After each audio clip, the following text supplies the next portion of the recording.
adlaw siyudad sang Iloilo.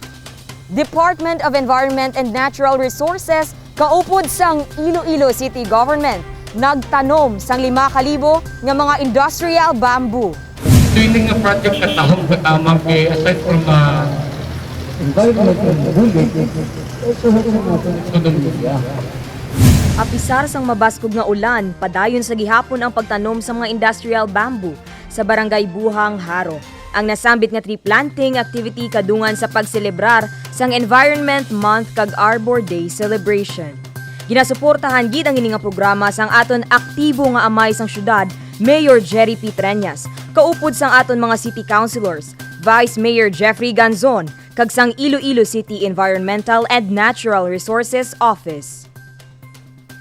Aton paghahatagan sang importansya ang aton palibot, paagi sa pagtanom sang mga puno. Ini si Dayne Rafols para sa Level Up Patrol. Padayon sa pag-uswag kag pag-level up, syudad sang Iloilo.